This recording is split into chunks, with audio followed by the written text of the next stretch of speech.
Sir, today I would like to speak in Telugu, sir, my native language, because this is a historic and an emotional moment for all of Andhra Pradesh, sir.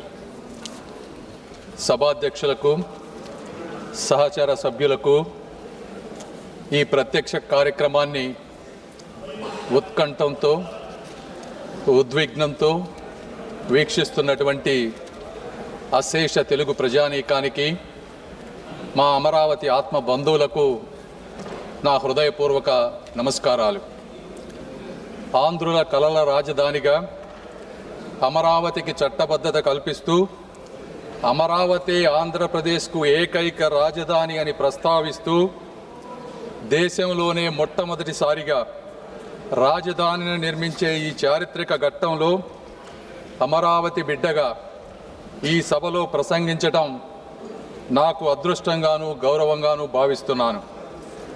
ముందుగా తరతరాలుగా సాగు చేస్తున్న భూమిని రాజధాని నిర్మాణం కోసం త్యాగం చేసిన రైతన్నలకు వందలాది రోజుల దీక్షతో శాంతియుత ఉద్యమం చేసిన మహిళామ తల్లులకు హృదయపూర్వక కృతజ్ఞతలు తెలియజేస్తా ఉన్నాను.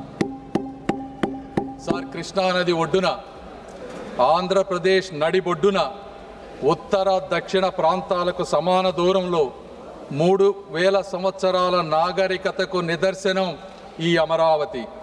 శాతవాహనుల సామ్రాజ్యానికి సాక్ష్యం ఈ అమరావతి. సంస్కృతి, శాంతి, విజ్ఞానానికి యుగయుగాల నిలయం ఈ అమరావతి. బౌద్ధ స్తూపాలు, శిల్పాలు, శాసనాలతో విరాజిల్లినటువంటి పవిత్ర భూమి ఈ అమరావతి. అలాంటి అద్భుతమైన ప్రాంతాన్ని ఒక్క రూపాయి ఖర్చు లేకుండా ప్రపంచంలో ఎక్కడా జరగని విధంగా ఎవరిని నొప్పించకుండా ఎవరిని కదిలించకుండా 60 రోజులలో 29,000 రైతుల స్వచ్ఛంద భాగస్వామ్యంతో 34,000 ఎకరాల భూమిని సేకరించి అమరావతి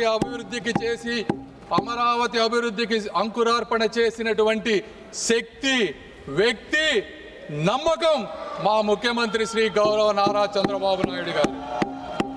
సార్, ఈ నమ్మకం ఒక్క రోజుతో వచ్చినటువంటి నమ్మకం కాదు. 40 సంవత్సరాలుగా ఒక సుదీర్ఘ రాజకీయ ప్రయాణంలో ఇటుక పేర్చుకుంటూ పొద్దున లెగిసిన దగ్గర నుంచి పండుకునే వరకు ప్రజా సంక్షేమమే పరమావధిగా తన పూర్తి జీవితాన్ని త్యాగం చేసినటువంటి ఒక వ్యక్తిపై ఉన్నటువంటి నమ్మకమే ఈ అమరావతి. సార్, ఆ వ్యక్తిని నమ్మి, రాష్ట్ర హామీని నమ్మి ప్రపంచ స్థాయి రాజధాని వస్తుందని తమ పూర్వీకుల జీవనాధారాన్ని అక్కడ రైతులు వదులుకున్నారు. సార్, 2019 ఆంధ్రప్రదేశ్ జరిగినటువంటి సార్వత్రిక ఎన్నికల్లో ఆ రోజు ఉన్నటువంటి జగన్మోహన్ రెడ్డి గారు పాదయాత్ర చేసి ఊరు తిరిగి ఈ ప్రాంతం చిన్న ప్రాంతం, ఇక్కడ 3 రాజధానులు సరిపోవు, ఈ అమరావతిని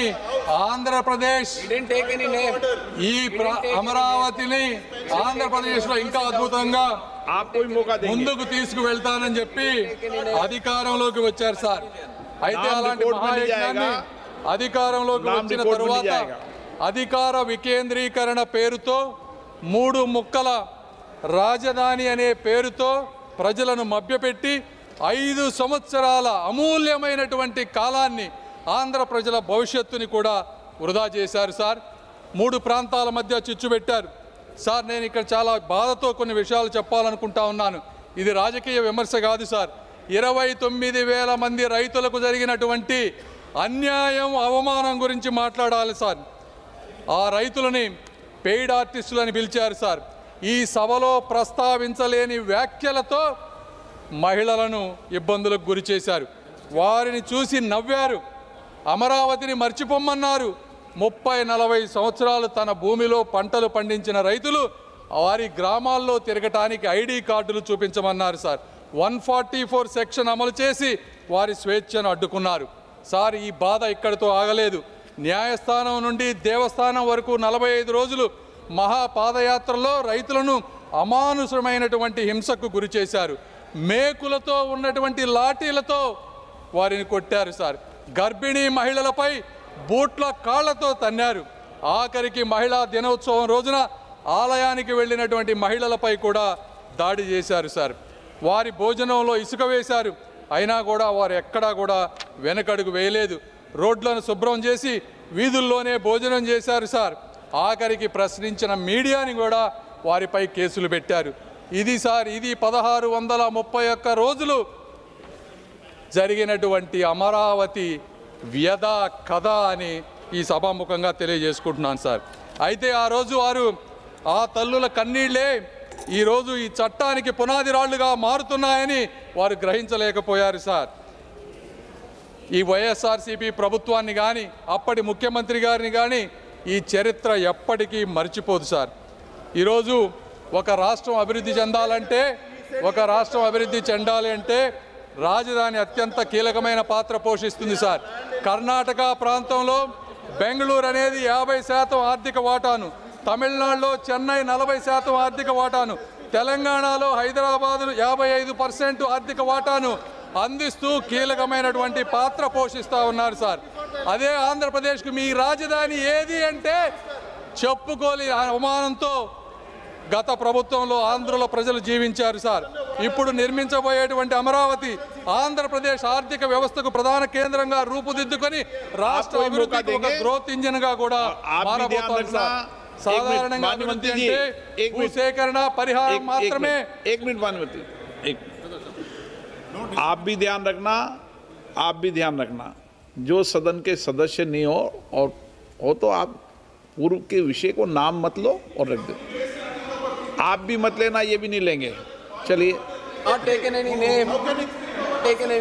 సార్, కానీ ఆర్థిక వ్యవస్థలో మొట్టమొదటిసారిగా ఒక పేద రైతుని భాగస్వామ్యం చేసి ఆర్థిక అభివృద్ధిలో వారిని కూడా ముందుకు తీసుకువెళ్ళేటువంటి మార్గం ఈ అమరావతి దేశానికి చూపించింది సార్. 2014 ఆంధ్రప్రదేశ్ పునర్వ్యవస్థీకరణ చట్టం ఆ రోజు రాష్ట్రానికి ఒకే రాజధాని ఉండాలని నిర్దేశించింది సార్. అయితే ఆ సమయంలో ఆ రాజధాని ప్రాంత పేర్కొనకపోవటం వల్ల చట్టపరమైనటువంటి అనిస్థితి రాష్ట్రంలో రాజకీయ అస్థిరతకు దారితీసింది. ఈ విషయంపై హైకోర్టుకి రాజధాని రైతులు వెళ్ళినప్పుడు 2022లో ఆ రోజు ఉన్నటువంటి ఫుల్ బెంచ్ ఒక స్పష్టమైన తీర్పునిచ్చింది. రాష్ట్ర రాజధాని నిర్ణయించటం లేదా మార్చటం వంటి అధికారాలు రాష్ట్ర అసెంబ్లీ పరిధిలోకి రావని, ఆ అధికారం కేవలం పార్లమెంటుకు మాత్రమే ఉందని స్పష్టం చేసింది. దాని ఆధారంగా ఆంధ్రప్రదేశ్ కేబినెట్ ఆంధ్రప్రదేశ్ రాష్ట్ర రాజధాని అమరావతి అని ఏకంగా తీర్మానం చేసింది. అధ్యక్ష, పెట్టుబడి మరియు అభివృద్ధి అనేది ఒక కీలకమైన అంశంపై ఆధారపడి ఉంటాయి. సర్టనిటీ, స్టెబిలిటీ అనేది కావాలి. పెట్టుబడిదారులు గందరగోళంలో పెట్టుబడి పెట్టరు. బ్యాంకులు, అంతర్జాతీయ సంస్థలు రాజకీయ అస్థిరత్వానికి రుణాలు ఇవ్వవు సార్. ఈరోజు దాదాపు 56,000 కోట్ల రూపాయలతో 91 అత్యంత ముఖ్యమైన మౌలికమైన ప్రాజెక్టులు అమరావతి నిర్మాణంలో జరుగుతూ ఉన్నాయి సార్.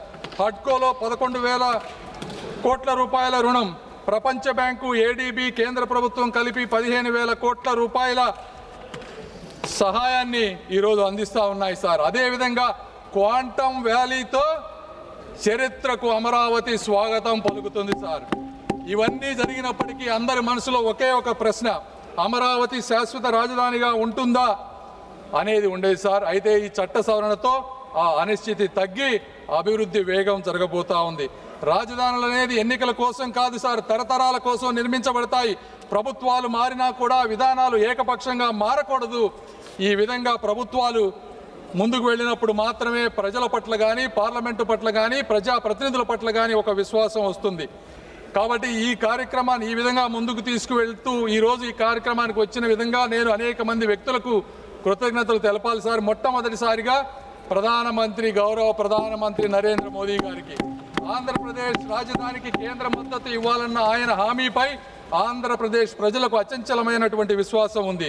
మోదీ గారు ఇచ్చిన మాట నిలబెడతారని గత 12 సంవత్సరాలుగా ఎన్నోసార్లు నిరూపించబడింది. అదే ఈరోజు ఆ విశ్వాసం మరొక్కసారి రుజువైంది సార్. రెండవది, మా ముఖ్యమంత్రి గారు శ్రీ నారా చంద్రబాబు నాయుడు గారు అమరావతి ఆయన ఆశయం, ఆయన కళ, ఆయన ధ్యేయం. రాష్ట్ర అభివృద్ధిలో రైతులను భాగస్వాములుగా మార్చిన ఆయన దూరదృష్టి చరిత్రలో నిలిచిపోతుంది.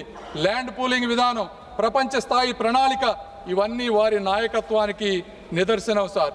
ఎన్ని అడ్డంకులు వచ్చినా, ఎన్ని పరీక్షలు ఎదురైనా అమరావతి అనే స్వప్నాన్ని ఒక్క క్షణం కూడా పట్టు వదలని సంకల్పం ఆయనది సార్. మూడవ వ్యక్తి శ్రీ పవన్ కళ్యాణ్ గారు తన గళంతో తన శక్తితో ప్రజా ఉద్యమ స్ఫూర్తిని నింపి కూటమి ఐక్యతకు తెలుగు ప్రజల అభివృద్ధికి కంకణబద్ధుడైనటువంటి నాయకుడు శ్రీ పవన్ కళ్యాణ్ గారు సార్. ఈ ముగ్గురి కలయిక అమరావతి ఆశయానికి ఒక శక్తి, తెలుగు వారి భవిష్యత్తుకు ఒక భరోసా సార్. అదేవిధంగా ఈ కార్యక్రమాన్ని ముందుకు తీసుకువచ్చిన మరొక ముఖ్యమైనటువంటి ఇద్దరు వ్యక్తులు అమిత్ షా గారికి, అదేవిధంగా వెనక ఉండి ముందుకు నడిపిస్తున్నటువంటి మా యువ నాయకులు నారా లోకేష్ గారికి కూడా కృతజ్ఞతలు సార్. అదేవిధంగా ఇందులో ఇంకొక వ్యక్తిని కూడా మనం ప్రస్తావించాలి సార్. అమరావతిని అణిచివేయాలని, ఆపివేయాలని ఆయన చేసినటువంటి ప్రయత్నం సామాన్యమైనది కాదు సార్. జేసీబీలతో, జైళ్లతో భయపెట్టి కూల్చివేతలు సాగించి ఆయన చేసిన రాజకీయ విధ్వంసం కూడా ఒక చరిత్రే సార్. ఆయన అణిచివేత వల్లే ఈరోజు రైతుల గుండెల్లో అమరావతి ఒక ఉద్యమ అగ్నిగా రగులుతా ఉంది. ఆయన చేసిన అడ్డంకుల వల్లే ఈ రాజధాని ప్రాముఖ్యత దేశమంతా కూడా మార్మోగిపోయింది. ఆయన సృష్టించిన అస్థిరత వల్లే నేడు పార్లమెంటు సాక్షిగా అమరావతికి తిరుగులేని చట్టబద్ధత కల్పించాల్సిన అవసరం కూడా ఏర్పడించింది. వారు సృష్టించిన అడ్డంకులే ఈ అమరావతి పురోగతికి పునాదులయ్యాయి సార్. ఆఖరిగా పొట్టి శ్రీరాములు త్యాగంతో పుట్టినటువంటి రాష్ట్రం మా ఆంధ్ర రాష్ట్రం సార్. రైతుల త్యాగంతో రూపుదిద్దుకుంటున్నటువంటి రాజధాని మా అమరావతి సార్. ఆత్మగౌరవ పునాదులపై తెలుగు జాతిని మేల్కొల్పిన అన్న నందమూరి తారక రామారావు గారు వంటి చరిత్ర మా తెలుగు చరిత్ర సార్. ఆంధ్రులు ఎక్కడ ఉన్నా కూడా అక్కడ అభివృద్ధి వికసిస్తుంది. తమిళనాడు నుంచి విడిపోయి కర్నూలు వెళ్ళినప్పుడు ఆ రోజున హైదరాబాద్ని కామన్ క్యాపిటల్గా అందరం డెవలప్ చేసుకుంటామంటే అక్కడికి వెళ్ళి ఆ నగరాన్ని ప్రపంచ పటంలో నిలపడంలో తెలుగువారు ఒక ముఖ్యమైనటువంటి పాత్ర పోషించారు సార్. చెన్నైలో పరిశ్రమలకు బలం తెలుగువారు ఇచ్చారు. బెంగళూరు, పూణేల్లో సాంకేతిక విప్లవానికి తెలుగువారు ముద్ర వేశారు. ఆఖరికి అమెరికాలో కూడా అభివృద్ధికి తెలుగువారు తోడ్పడుతూ ఉన్నారు సార్.